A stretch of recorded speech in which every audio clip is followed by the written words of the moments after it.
प्रायोजक MDH मसाले, असली मसाले से MDH और पेट्रोलियम कंजर्वेशन रिसर्च एसोसिएशन।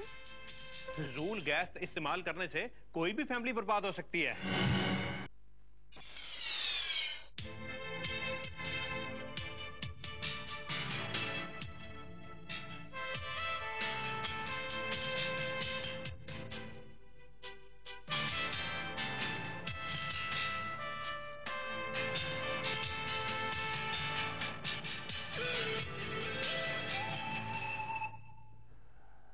नमस्कार, घटना चक्र में आप सबका स्वागत है।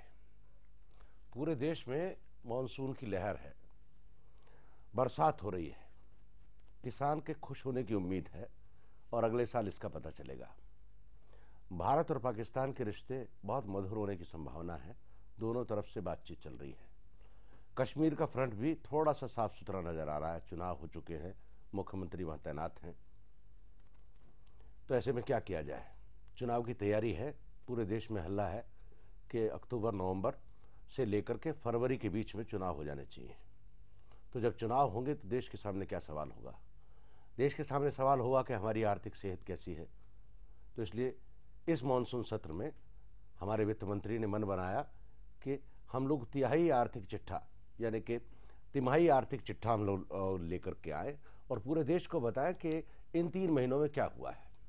हालांकि ये कदम अच्छा है, लेकिन इस कदम के पीछे जो सोच है उसको जानना बहुत ज़रूरी है।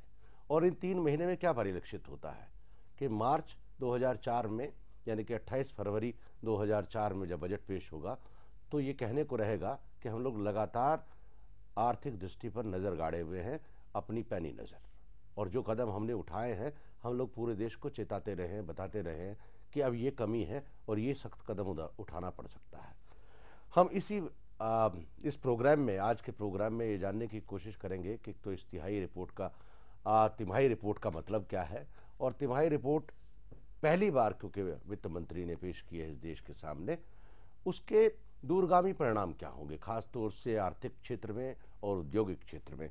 हमारे साथ बातचीत में शामिल हैं, मैं आपका परिचय करा दूं, बीबी भट्टाचार्य जी हैं जो कि प्रोफेसर हैं इंस्टीट्यूट ऑफ इकोनॉमिक ग्रोथ में, जाने माने अर्थशास्त्री हैं। भट्टाचार्य जी, आपका स्वागत है हमारे इस कार्यक्रम में। और हमारे बीच में इस विषय के जानकार, बहुत अच्छे जानकार, ललित खन्ना जी हैं जो कि कार्यकारी निदेशक हैं स्कॉट्स म्यूचुअल फंड के। ललित भाई, आपका भी स्वागत है हमारे इस कार्यक्रम में। भट्टाचार्य जी, आप बताएं मुझे, इससे पहले कि मैं आपको पॉइंट्स बताऊं, आप वन गो में ये बताएं कि व्हाट इज योर रिएक्शन। पहली बात तो सबको ये बताएं कि क्वार्टरली जो ये रिपोर्ट आई है इसकी क्या ज़रूरत थी और इसका इंडिकेशन क्या है? 2 साल पहले पार्लियामेंट में एक बिल पास किया गया था कि साल भर में जो बजट पेश किया जाता है उसका क्वार्टरली एक असेसमेंट होना चाहिए। तो पिछले साल से गवर्नमेंट ने ये शुरू किया था कि क्वार्टरली एक एस्टिमेट, नोशनल, इतना खर्चा हो रहा है, इतना डेफिसिट हो रहा है। तो उसके बाद पिछले साल उन्होंने एक मीडियर इकोनॉमिक रिव्यू पहले उन्होंने पेश किया था पार्लियामेंट में। तो इस साल शायद उन्होंने सोचा होगा कि क्वार्टरली ये जो बजट एस्टिमेट, डेफिसिट या घाटा, इसके साथ साथ एक एक्सप्लेनेशन भी दिया जाए। तो मुझे लगता है कि ये पहला कदम इस हिसाब से ये क्वार्टरली जो रिव्यू ऑफ द इकोनॉमी पेश किया पार्लियामेंट में, ये एक सही कदम है। कुछ तो कहना चाहिए क्योंकि बजट में जो फिगर दिखाया जा रहा है पिछले क्वार्टर में, फर्स्ट क्वार्टर में कितना खर्चा हुआ, कितना नहीं हुआ, some explanation why deficit is more and less, that sort of thing. तो आप बताएं ललित भाई।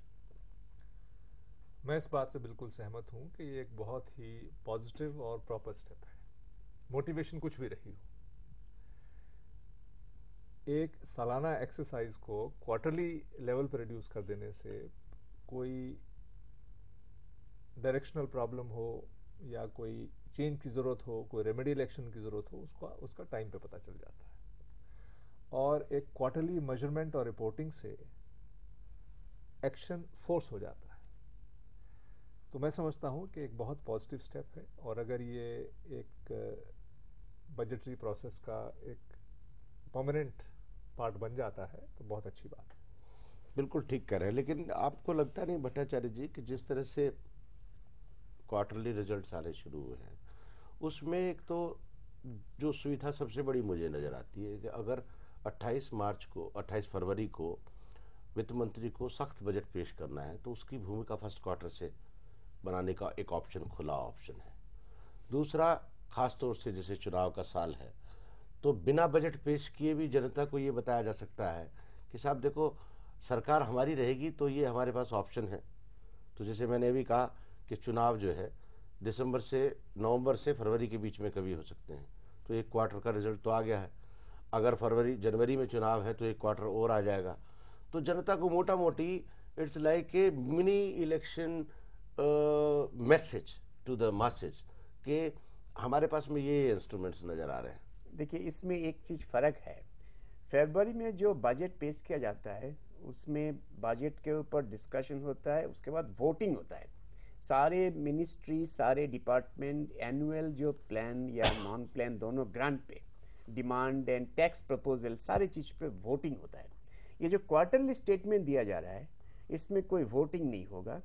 एक तो ये है, अगर मान लीजिए इसमें पार्लियामेंट एमपी ने सोचा है कि नहीं, it's just information, it's just information. हाँ, तो उसी इंफॉर्मेशन के बिटवीन द लाइंस में पढ़ने की कोशिश कर रहा हूँ। मैं आपसे वही तो जानना चाहता हूँ कि जब हम between the lines quarterly report करके 2003 पढ़ते हैं तो what it conveys that to particularly in the election year. नहीं, देखिए, इसका इलेक्शन ईयर तो मतलब कब होगा ये तो नहीं, ये तो मैं आपको बता रहा हूँ, because that is not your subject होगा। मगर ये भी नहीं मेरे को मालूम कि इलेक्शन में इस तरह से क्वार्टरली पार्लियामेंट स्टेटमेंट का कितना असर भी होगा, क्योंकि ऐसे भी हम लोग जानते हैं जो बजट के साथ जो एक economic survey, annual statement of economy budget में जो पेश किया जाता है, उसको भी कोई लोग पढ़ते नहीं है। सिर्फ इकोनॉमिस्ट 2-4 लोग पढ़ते होंगे।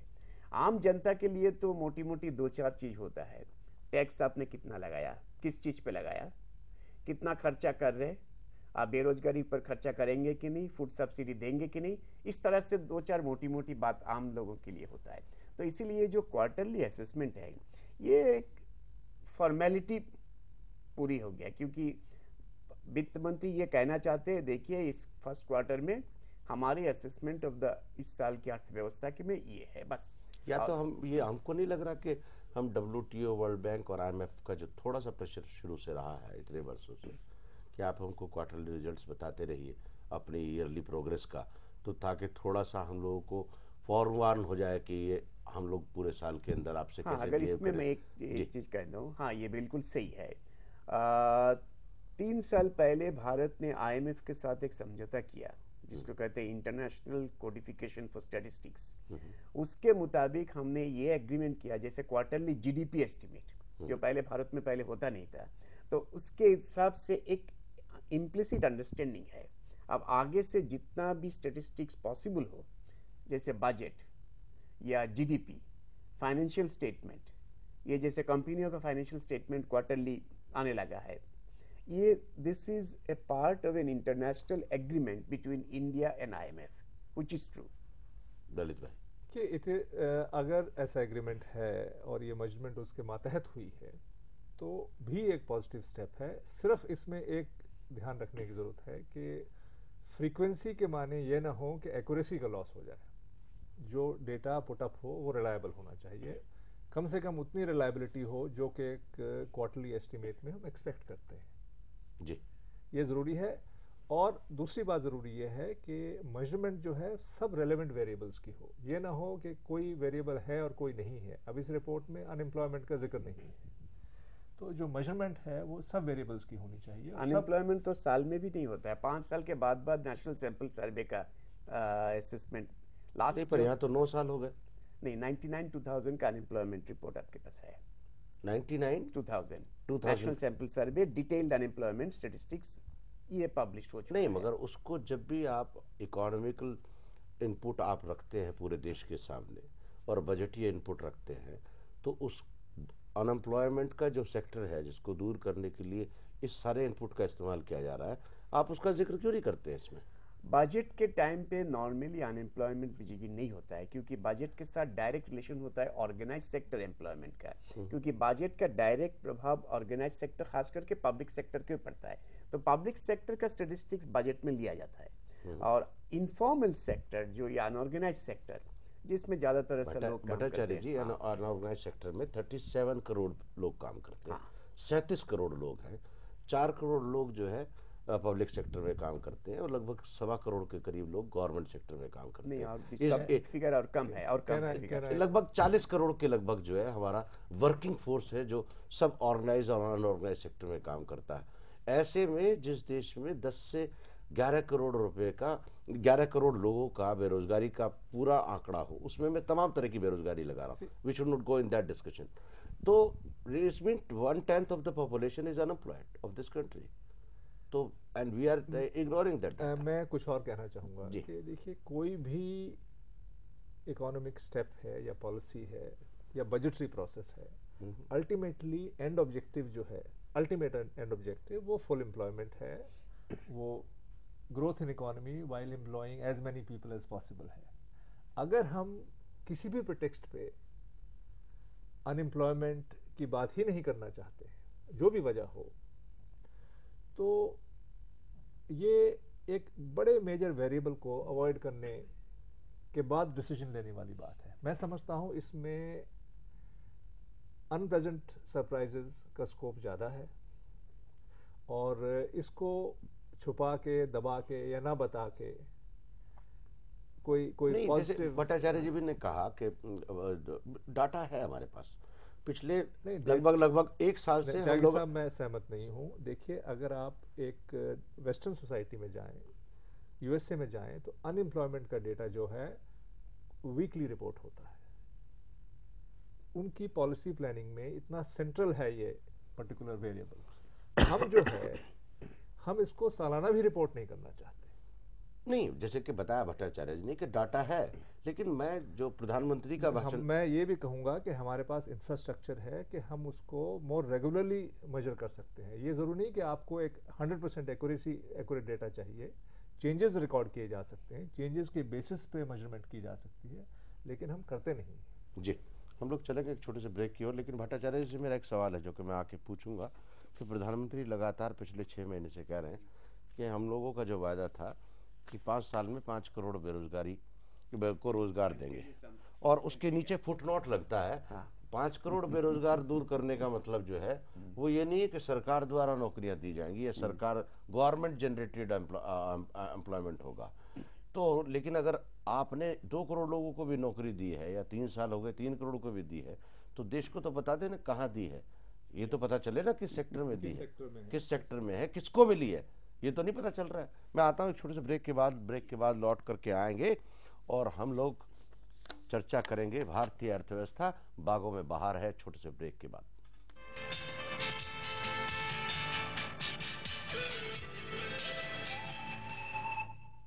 It's time for a renaissance.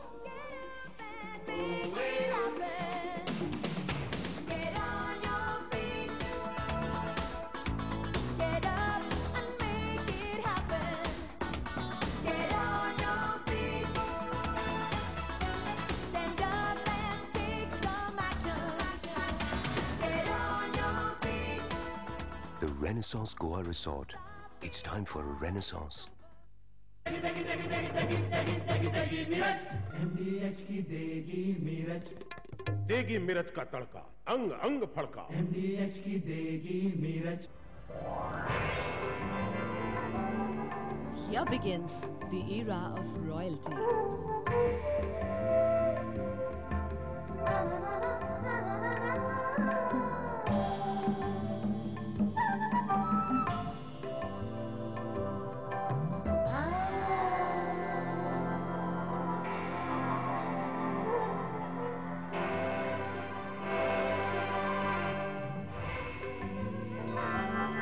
Designer clothing, of course. PP Design Estate from the house of PP Jewelers.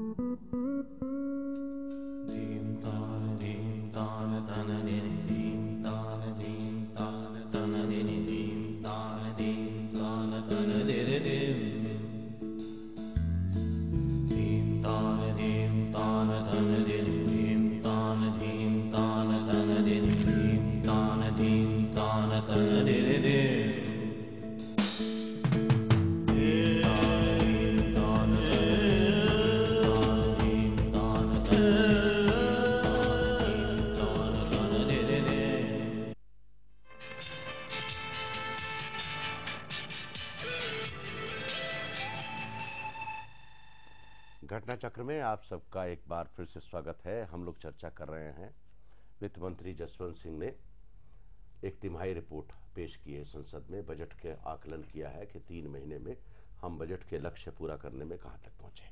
बातचीत में हमारे साथ शामिल हैं, मैं आपका परिचय करा दूं, नमित वर्मा जी हैं जो कि इकोनॉमिस्ट हैं। नमित जी, आपका स्वागत है हमारे इस कार्यक्रम में। और हमारे बीच में हैं बीबी भट्टाचार्य हैं, ललित खन्ना जी हैं। इससे पहले कि हम लोग आगे चलें और रिपोर्ट में विस्तार से बात करें, पहले तो हम अपने दर्शकों को ये बता दें कि वास्तव में इस रिपोर्ट में है क्या। देखें क्वार्टरली रिपोर्ट, तिमाही रिपोर्ट में क्या क्या दिया हुआ है। Government admitted there were pressure points in the economy due to mounting food and petroleum subsidies, but said the growth would be significant in the face of good monsoon and industrial revival. In the first ever quarterly report, an offshoot of the passage of Fiscal Responsibility and Budget Management Bill in Parliament, the Centre said fiscal deficit was contained in the first quarter of 2004, contrary to fears of widening deficit expressed by World Bank. There are some pressure points largely on account of subsidies in food and some petroleum products, the report tabled in Parliament said. The report said first quarter of this year were encouraging, adding this year should witness significant growth coupled with macroeconomic stability aided by a strong inflow of foreign exchange reserves of nearly $85 billion, low inflation, double-digit exports and soft interest rate regime. Fiscal deficit up to June this year was only rupees 38,608 crores, which was lower by rupees 952 crore compared to that in the previous year. The deficit constituted just 25% of the budget estimate for 2003 and 2004 as against 29% in the previous year. The report indicated the slippage in the tax revenue at rupees 19,172 crore in the first quarter of 2003 and 2004 as against rupees 24,150 crore in the same period a year ago. The gross collection from direct taxes rose by 26% to rupees 21,543 crore, with corporation taxes surging by an impressive 35% and income tax registering 16% rise in the first quarter of this year. The non-tax revenue rose marginally by 3%. There is a figure in that in April-June this year as compared to rupees so and so in the corresponding period in 2002 and 2003. Government's gross debt stood rupees 1,20,887 crore during the first 3 months of this fiscal. Stressing that the economy was on a growth path in conformity with the budget expectations, the review said the good monsoon should reverse the agricultural output, making the farm growth robust. हम लोग ये इन points को पहले discuss कर लें, उसके बाद अगले ब्रेक पे जाने से पहले बाकी के पॉइंट्स डिस्कस करेंगे। नमित, आप मुझको जल्दी से ये बता दें कि इस रिपोर्ट का क्या मतलब है। ये रिपोर्ट ठीक है, ये पहले से प्रॉमिस की गई थी, आई अच्छी बात है, लेकिन जिस प्रकार से इन्होंने कहा है, और इन्होंने 2 प्रेशर पॉइंट कबूले हैं। एक तो इन्होंने फूड वाला प्रेशर पॉइंट कबूला है, फूड सब्सिडीज, और दूसरा इन्होंने पेट्रोलियम सेक्टर के लिए कहा है। This is awkward because this is policy wise it spells a wrong step. The fact that the economy is on an upbeat is primarily because हमारे यहाँ एक कृषि बेस्ड इकोनॉमी है। बरसात अच्छी हो गई, इकोनॉमी दौड़ने लगी। इकोनॉमी इसलिए भी दौड़ने लगी क्योंकि फूड सब्सिडीज यदि बढ़े तो उन फूड सब्सिडीज के चलते एक मार्केट बना, सरप्लस पहुंचा रूरल सेक्टर में, स्पेंडिंग कैपेसिटी पहुंची रूरल सेक्टर में, तो इकोनॉमी अपबीट हुई। हर चीज का जड़, जो भी सफलता है उसका जड़ रूरल सेक्टर की स्पेंडिंग एबिलिटी है, और उसी को आप कहते हैं कि लायबिलिटी है। तो ऑब्वियसली इकोनॉमी तो बहुत अच्छे हालत में है, सुधर गई है, ईश्वर की कृपा है कि पानी आ गया, इकोनॉमी सुधर गई। जसवंत सिंह जी उसको अभी भी प्रयास कर रहे हैं कि गलत रास्ते पे ले जाएं। इस रिपोर्ट से कम वो उन चाहें या न चाहें ये तथ्य बाहर निकल के आए हैं, तो उनको रोकना पड़ेगा from being critical of food subsidies, because that is what has powered the revival of the economy. Industry का वो नहीं मानेंगे, लेकिन आप स्पष्ट देखिए इसमें आपका एक्साइज कलेक्शन जो गिरा है वो सबूत है इस बात की कि Indian industry has continued to be on the decline. Post WTO Indian industry का डूबना पूर्व निर्धारित था, वो हो रहा है।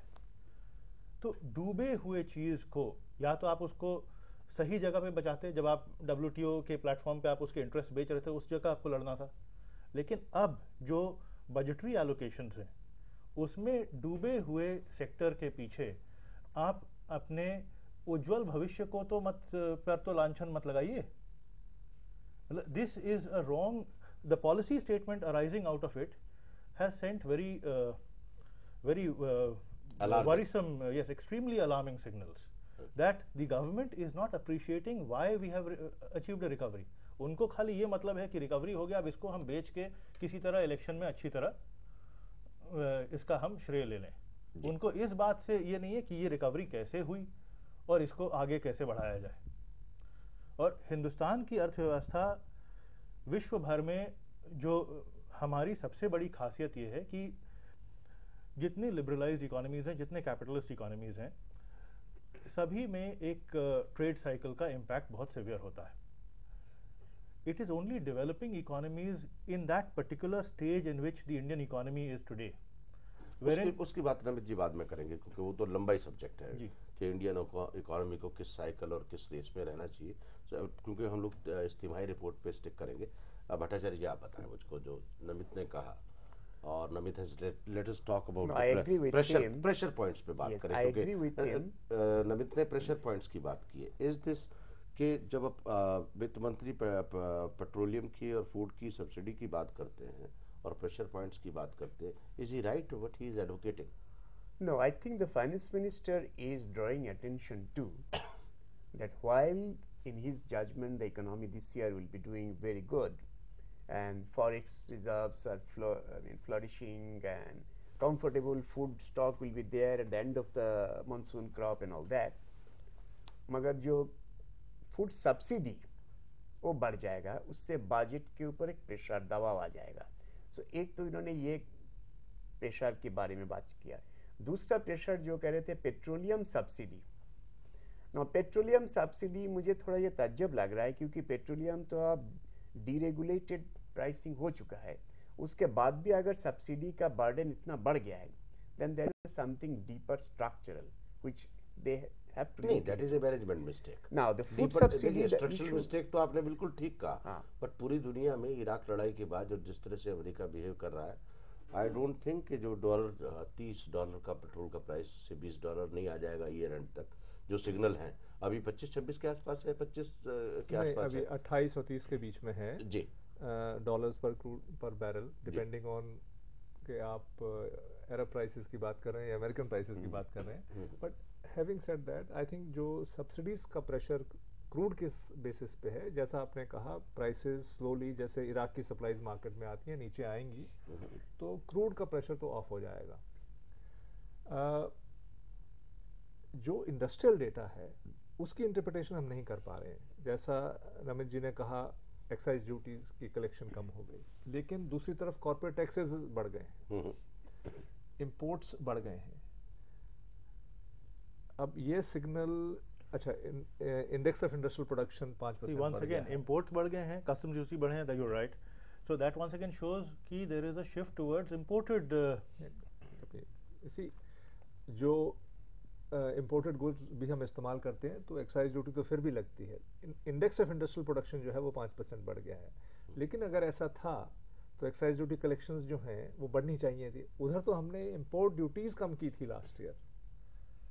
अब या तो ये है कि इंपोर्ट ड्यूटीज की कलेक्शन क्रूड प्राइसेस की वजह से बढ़ी है कि भाई क्रूड प्राइसेस बढ़ गए तो उससे कलेक्शंस बढ़ गई हैं, लेकिन अगर ऐसा है तो इंडेक्स ऑफ इंडस्ट्रियल प्रोडक्शन जो 5% बढ़ा है वो एक्साइज कलेक्शन से मैच नहीं करता है। So there is some issue of reconciliation here. And if there's another important issue here, because if there is a problem vis-a-vis oil subsidies, then why is the government planning to build a major stockpile of oil, which is proposed to be the third largest stockpile the world over, which is proposed to be the third largest after the United States and the Soviet Union? They're talking of जैसा storage नहीं होता है US में in those salt caverns.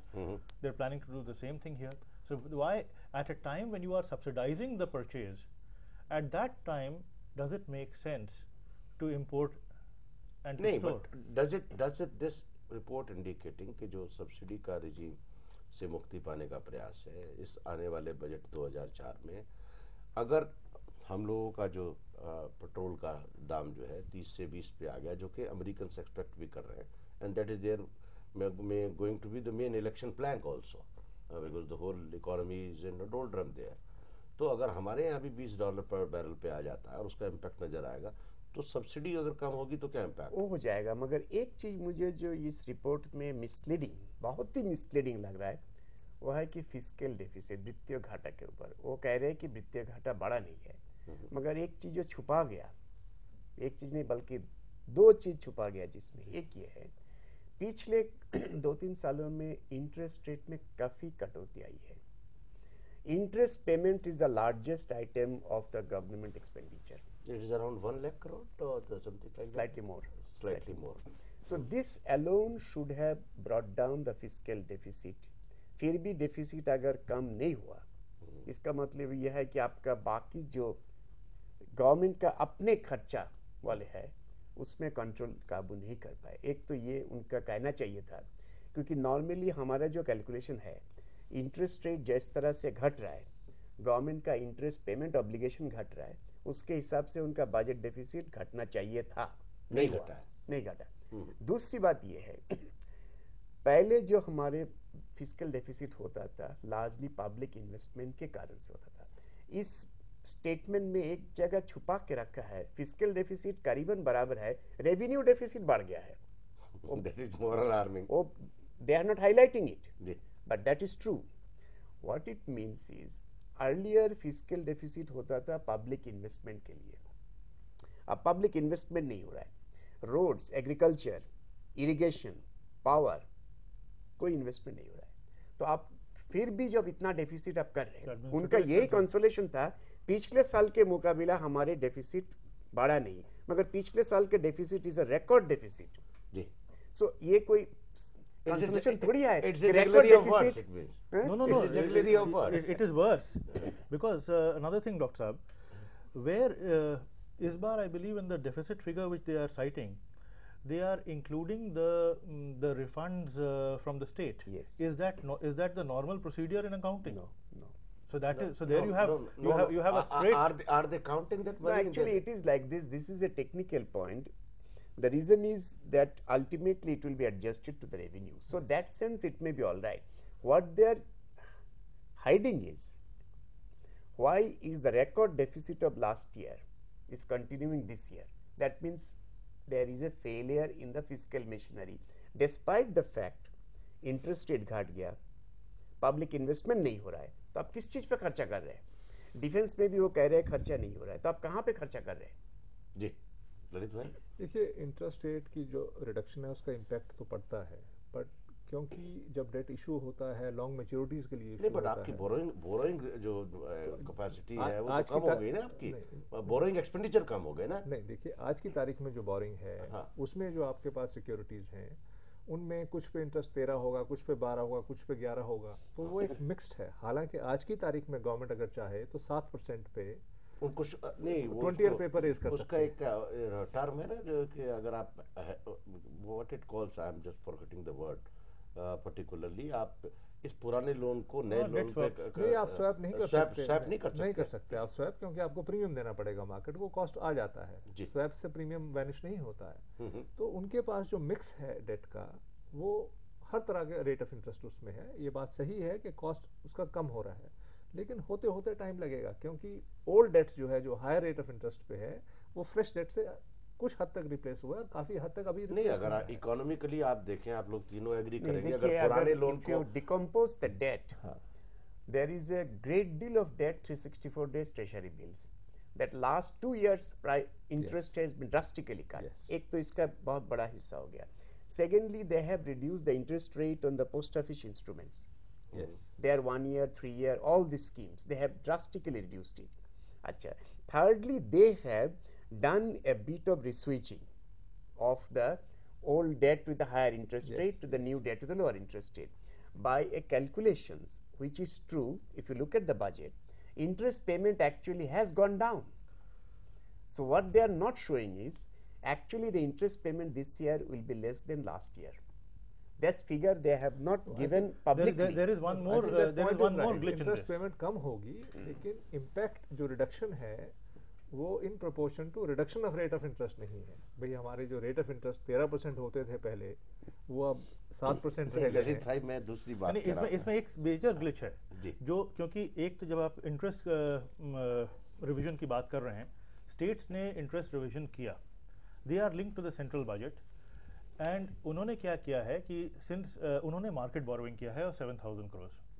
So that figure of 7,000 crore जो market borrowing हुआ है by the states has been return to the centre. तो वो आपका जो नेट जो आया है जिसमें आप कह रहे हैं कि बढ़ा नहीं है, उसमें वो 7,000 करोड़ का इनफ्लो भी है.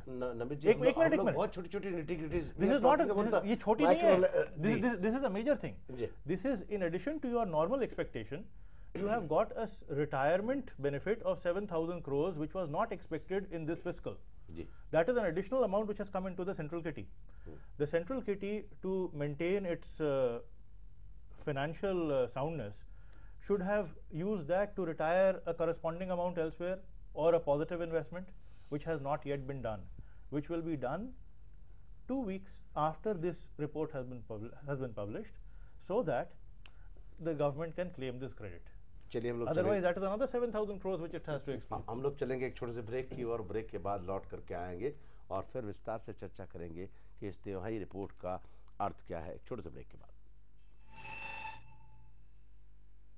यूरेका, मैंने एक नया फार्मूला खोज निकाला है. अगर हम राजमा, चने, चावल, दाल वगैरह सारी रात पानी में भिगो कर रखें तो हम 20% तक रसोई गैस बचा सकते हैं. ये फार्मूला तो बहुत पुराना है, हमारी दादी ने हमें बताया था. राजमा, चने, दाल रात भर भिगोकर प्रेशर कुकर में बनाइए. इससे आपका टाइम, ईंधन और पैसा बचेगा. जो भी बनाओ ऊपर से डालो थोड़ा सा Chunky chaat masala.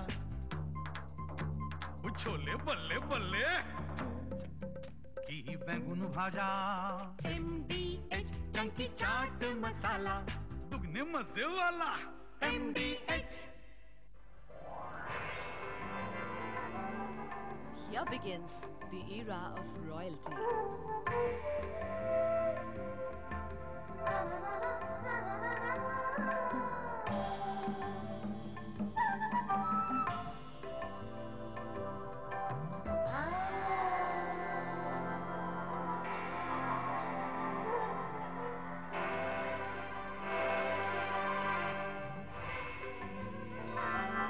For designer clothing, of course. PP Design Estate from the house of PP Jewelers. मुझे पावर चाहिए, पोल्यूशन नहीं. तभी तो मैं लाई हूँ बिरला इकोजेन जनरेटर, जो है CPCB अप्रूव. अब तो बिजली और पोल्यूशन दोनों under control. The most advanced genset is also the most eco-friendly genset.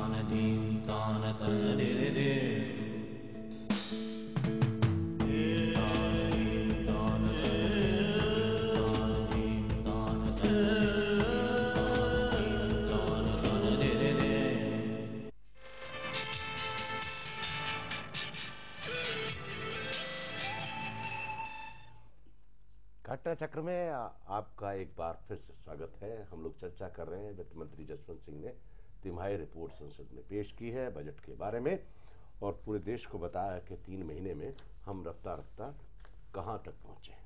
उसी का विश्लेषण कर रहे हैं. बातचीत में हमारे साथ शामिल हैं बीबी भट्टाचार्य जी, ललित खन्ना जी और नमित वर्मा जी.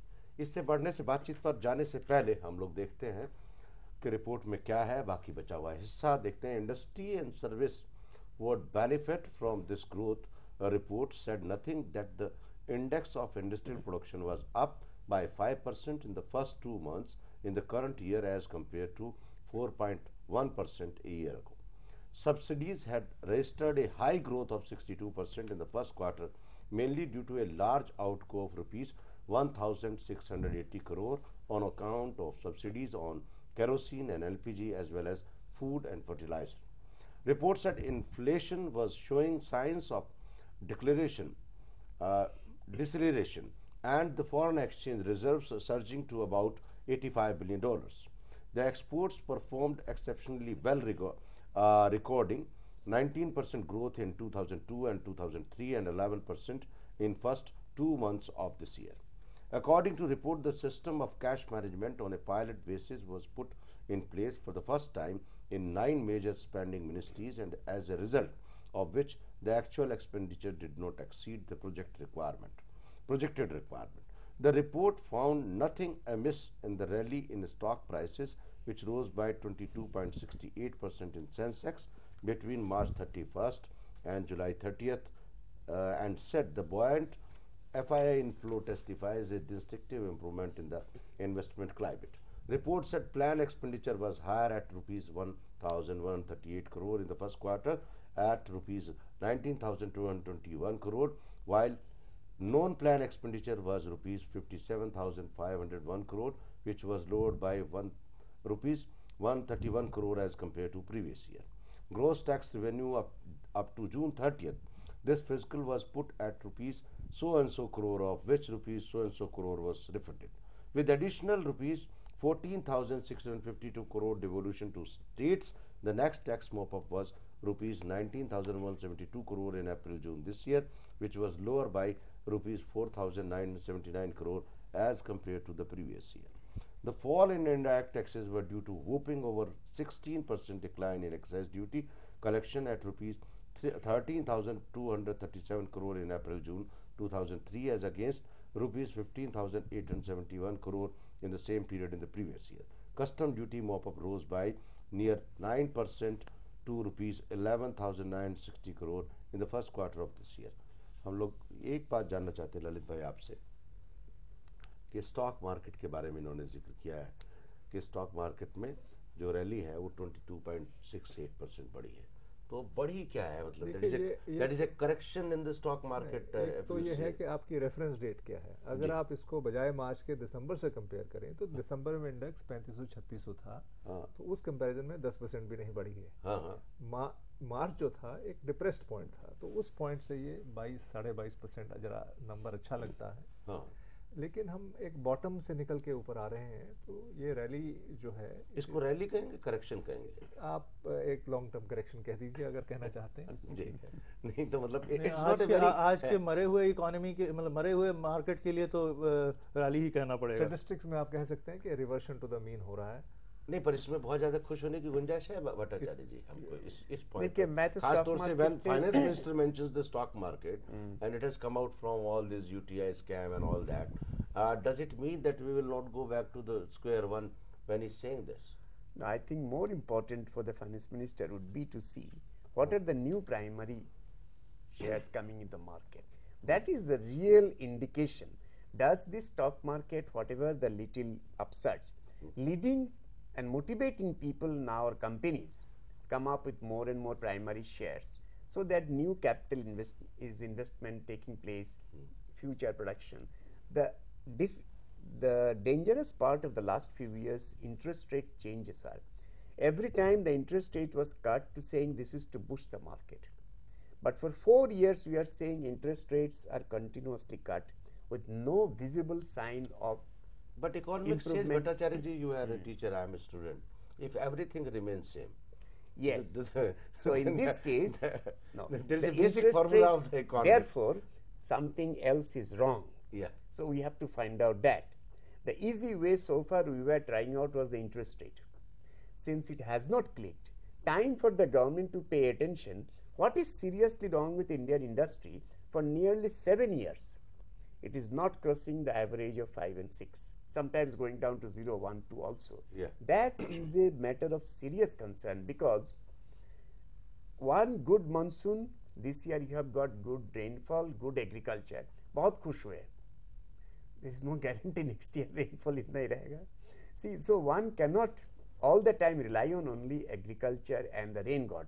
No, but For long-term anyway, हम लोगों development- की इकोनॉमी तो एग्रीकल्चर सेक्टर से Yes, निकल के बाहर भी आ रही but है. mind you, we are not dependent on that. this will be That is what we say, but the figures deny that, because only if you have a good rain does your economy look up. I think Tyagi साहब ठीक कह रहे हैं. अब आपका agriculture पर dependence 25% रह गया है. पहले कभी हम 60-65 की बात 70 की बात करते थे. देखिए वो कहा जाता है जरूर कि 25 पर रह गया है, but that is not true.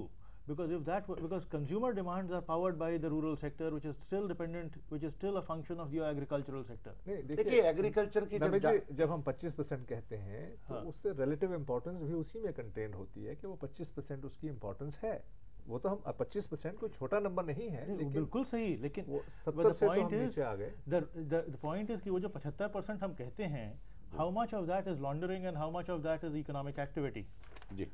That is the great point in the Indian economy. And given that Indian industry का जो ये banking हवाला जो पूरा expose हुआ, it has proved and that most of it was laundering. And the fact कि जब तक आप laundering कर सकते थे, तब तक आपका there was a market for the loans that the banks were giving. Laundering के ऊपर you come down heavily. You don't allow off-take except for investment. There is no off-take of loans. लेकिन भट्टाचार्य जी इसमें These are the structural problems GDP की तरफ कोई इशारा नहीं हुआ है. देखिए ऑफ-टेक ऑफ लोन्स का ना होना जो है उसका ताल्लुक लिबरलाइजेशन से है. जो लोकल इंडस्ट्रिस्ट हैं, इन्वेस्टर्स हैं, they are not sure of where the competition is coming from. They are not sure of the prices at which they can sell their goods. They are not sure of what market share they will have in future, because in many cases they can't even see the competition. Yes. They are getting used to it. It'll take them some time. In this background, no one, and I would say no one, including Hindustan Lever, who operate against competition nearly across most of the world, no one is investing in the country. That's not true. They're the only ones who are really going into the rural investment scenario. No one is investing in physical assets for enhanced production. No one is expanding They are manufacturing distributing, they are capacities. selling, they are not You are- putting you the may- money. That's right, into that. but that is also because they have already expanded their capacities. You see, no, when you see Hindustan Lever, if you Let's since you take an example. No, Namit, we are deviating from subject. No, Please. this is a model. This is a model for India. You see, they have increased their capacity, their production capacities when they took over Tata Chemicals, when they took over Modern Food. All scams, I don't deny that. Yeah. But they have increased their production capacities. But the national capacity has not No, changed. I agree. No, I agree. But we are talking of a macro comparison. Now, they have to increase their marketing structure to be in tandem with their increased production capacities, which is what they are doing. Namit, but the nation is not emulating the same thing. Namit, let's be concentrate on this report. Bhattacharya ji, मैं बोल रहा था कि इसमें GDP की तरफ indication नहीं है. Where it will lead to? Let's talk about, क्योंकि ये रिपोर्ट अल्टीमेटली हमको 2004 फरवरी की तरफ ले जाएगी. तो जब 2004 फरवरी में हम जाएंगे तो ये रिपोर्ट क्या इंडिकेट करती है? Where will go? Where will stand? GDP this year हमारे जो मॉडल के मुताबिक it will be around 6.5%. क्योंकि एग्रीकल्चर का हिस्सा सिर्फ 25% नहीं है. उसका जो इनडायरेक्ट इम्पैक्ट होता है, आपने जो जिक्र किया थोड़ी देर पहले, इंडस्ट्रियल जो रूरल डिमांड होता है उसमें थोड़ा बहुत इंडस्ट्री में फ़ायदा होता है. हमारे के एस्टिमेट के हिसाब से 10% एग्रीकल्चर मुताबिक 1% इंडस्ट्रियल ग्रोथ बढ़ा देता है. तो इस बार एग्रीकल्चर शायद 9 to 10% ग्रोथ होने का संभावना है, क्योंकि पिछले साल negative agriculture, mind you, this is the important thing. So इसके लिए इंडस्ट्री का ग्रोथ इस साल एग्रीकल्चर ग्रोथ के कारण से कम 1% ज़्यादा होना चाहिए. फिर देन नॉर्मल इंडस्ट्रियल ग्रोथ होना चाहिए अर्बन. अच्छा, सर्विसेज सेक्टर में भी एग्रीकल्चर और इंडस्ट्रीज का एक कंबाइंड इम्पैक्ट होता है. टर्शियरी सेक्टर एम्प्लॉयमेंट जनरेशन होता है, उसका जो इम्पैक्ट होता है. तो सारा मिला के इस साल हम लोग करीब 6.5% जीडीपी ग्रोथ उम्मीद कर रहे हैं जी, which is a good sign. No, which is not a good sign. Given a 9% agriculture. Given the 2 years of agriculture and the first 2 years of the 10th plan, average आपका 5% आ रहा है, 5.5%. और आपका target है 8% 10th plan के मुताबिक जो parliament में पास किया है. तो इसका मतलब अगले 3 साल में आपको कम से कम 9-10% average. And now you cannot expect, even if next year supposing there is a very good rainfall, but एक बम्पर प्रोडक्शन के ऊपर दूसरे बम्पर प्रोडक्शन ग्रोथ रेट 1% होता है. इस साल बहुत ज्यादा ग्रोथ रेट दिखाई देगा क्योंकि पिछले साल 19% डेफिशिएंसी था एग्रीकल्चर में रेनफॉल में. जी. सो जब आप कंपैरिजन करेंगे, ग्रोथ ही कंपैरिजन करते हैं, क्योंकि नेगेटिव से शुरू होकर के आप नेगेटिव से ग्रोथ शुरू की बात, होके। तो जो भी शुरू होगा वो ग्रोथ ही नजर आएगा। ललित भाई देखिए, मेरा विचार थोड़ा अलग है इसमें जी। हमने पार्लियामेंट में कह दिया या आपस में कह लिया कि हम 8% पर एनम पे ग्रो करेंगे। It's a nice round number, but 8% this was the 10th plan, the official. But 8% is a very steep number as GDP growth rates go. 5.5, 6, 6.5 are very respectable numbers. If we are achieving them, we should be thankful that we are achieving these numbers. So you believe in the Hindu rate of growth? We are more than twice the Hindu rate of growth now. We are all right. So पहली बात तो ये है। और दूसरी बात ये है कि जो हमारा सर्विसेज सेक्टर है that continues to grow. वो तो बढ़ ही रहा है। It is the manufacturing sector which is under pressure. That is the alarming one. That is under pressure for a long time. Dr. Bhattacharya has mentioned 7 years, which is an incredible length of period. And that is something we need to worry about. The problem is real. I think liberalization is the main causal factor. There may be other causes as well. And we have to worry about this because your GDP growth rate at 6.5% cannot carry on until additional manufacturing facilities are. Long run you have to have an higher industrial growth. मगर इसमें एक जो चीज है, China has entered WTO. China is now coming up openly in open competition corresponding to WTO. Chinese goods so far are entering into India by a long trade route of East Asian Sea.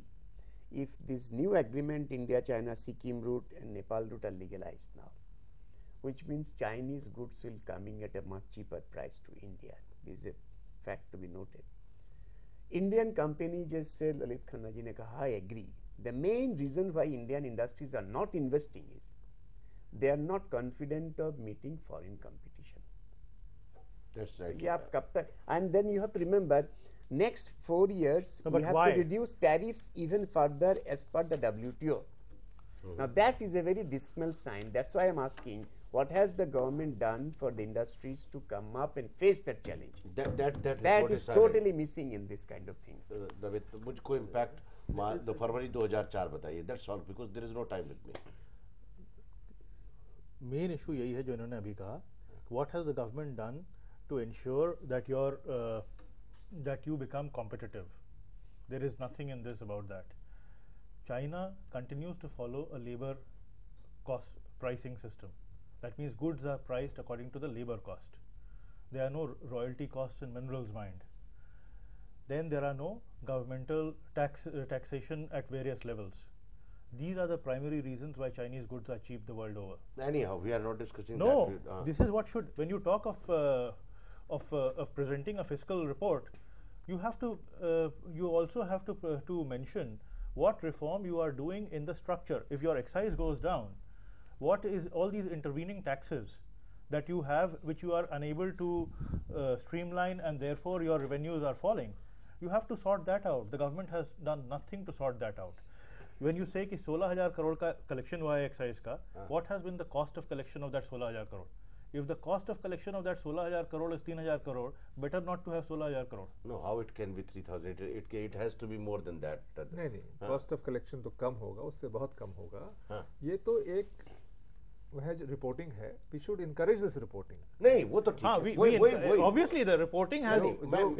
Lalit भाई और भट्टाचार्य जी ने बातचीत के शुरू में कहा, at least कुछ पता तो चला बीच में. पारदर्शी होने का सरकार का एक जो पूरे देश के सामने प्रयत्न है या प्रयास है, that is very welcome. और उसकी तो सराहना रेलेवेंट है. आप रेमेडियल एक्शन ले सकते हैं. आप देखकर ही तो बट होपफुली वो रेमेडियल एक्शन होगा. अभी तो नहीं दिख रहा है कि हो रहा है. एक सवाल जो मुझे लग रहा है कि पार्लियामेंट में इस पे तो डिबेट हुआ ही नहीं. पार्लियामेंट में तो फुर्सत अभी है नहीं, क्योंकि अगला वीक तो पूरा छुट्टियों में चला जाएगा. मैं सिर्फ ये कहना चाहूंगा कि डेटा जो बचेगा वो बहिष्कार में चला जाएगा. डेटा जो आपके ऊपर कंटेम्प्ट न लग जाए. जी, मैं सिर्फ इतना कहना चाहूंगा कि डेटा जो है वो अपने आप में एक चेंज एजेंट होता है. डिबेट ना भी हो, वो खुद चेंज फोर्स कर देता है.